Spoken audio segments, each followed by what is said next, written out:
Hey there, agility friend. If you've listened to a few of my podcast episodes, you know that I'm a huge fan of something called growth mindset.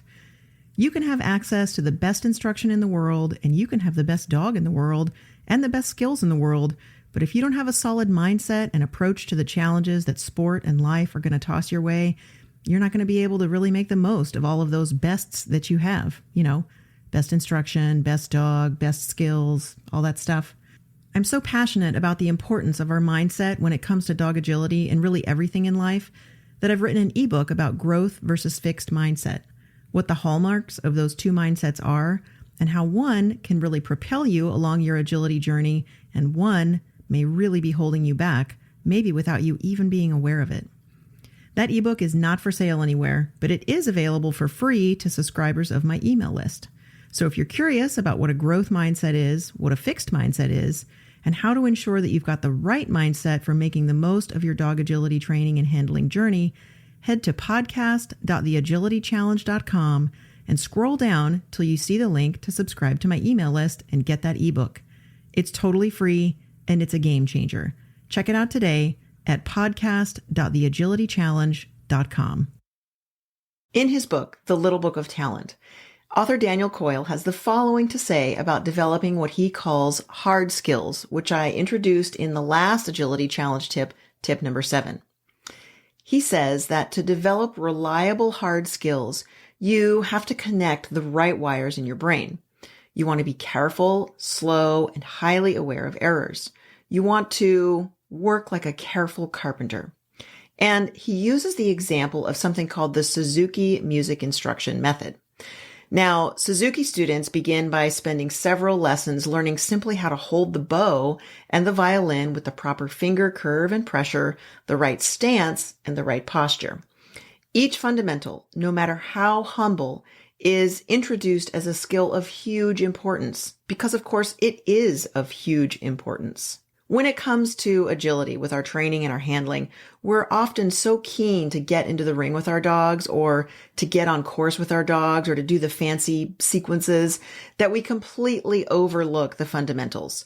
We want to run our course with our dogs before we're even comfortable with the mechanical skill of delivering a treat quickly and accurately to our dogs, or before we can accurately throw a toy to reward our dogs for a behavior, or before we've even taught our dogs how to enjoy or interact with us with a toy.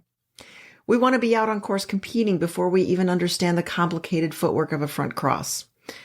Now, if you're an instructor, you recognize what I'm about to say, because plenty of instructors, knowing that if they do try to break things down to their fundamental and important pieces, they'll lose enthusiastic beginners to that instructor down the street who lets students get on equipment right away and who don't even bother with the details in the name of student retention and business.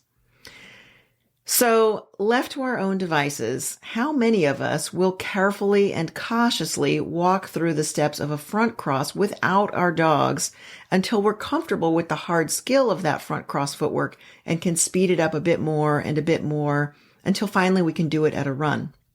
And it's crazy because we expect the same of our dogs. We expect our dogs to be super fast from the very beginning, quite often, and they don't know what they're doing yet. So we don't have that respect for ourselves for the learning process, and we also don't have that respect for the dogs quite often with the learning process. So with hard skills, precision matters, and it matters that you develop it early on. It matters not only for us, but for our dogs. Like I said, so many of us ask our dogs to perform highly complex mechanical skills at a run before they're even comfortable with those skills at a walk, to say nothing of the soft skills our dogs will also be required to use to make good decisions about when to employ those hard skills. Your first reps with a hard skill establish pathways for the future in your brain, a lot like the tracks of sled in the snow. Those first tracks that you make are those that your mental sled will tend to try to follow on subsequent attempts. So for both you and for your dog, when you learn the hard skills, be precise and be measured. Make one simple move at a time, repeating it and perfecting it before you move on. Pay attention to errors and fix them, especially at the start. Learning fundamentals only seems boring, but in fact, it's all about the fundamentals. And if you build the right pathways early on, you'll save yourself a lot of time and trouble down the line. As I often say to students in classes, workshops, and seminars, you shouldn't ever have to go back to fundamentals because you shouldn't ever have gotten that far away from them in the first place. I've also been known to say slow is smooth and smooth is fast. The point is, it only makes sense to start with slow movements and perfect them, and then move faster as we gain fluency with those movements and skills. And the same is true for our dogs as well. So while we want to maintain drive and motivation, and while agility is a timed speed event, we also want to be able to find ways to break skills down for ourselves and for our dogs so that we can learn the hard skills as precisely and thoroughly as possible. That's it for this week's Agility Challenge tip. I'd love to hear in the comments below what you guys think about this one. Hard skills, soft skills, being precise, going slow before you go fast. Slow is smooth and smooth is fast. So leave a comment below, and I will see you guys next week for the next installment of our Agility Challenge tips. Thanks for joining me on the Agility Challenge podcast with Daisy Peel. If you'd like to take your agility training, handling, and mental game to the next level, check out that ebook that I mentioned at the top of the episode. You can get it for free at podcast.theagilitychallenge.com. It's not for sale anywhere, and it's only available to subscribers of my email list. Getting on board with the right mindset when it comes to your dog agility handling and training challenges is a game changer, so make sure you check it out.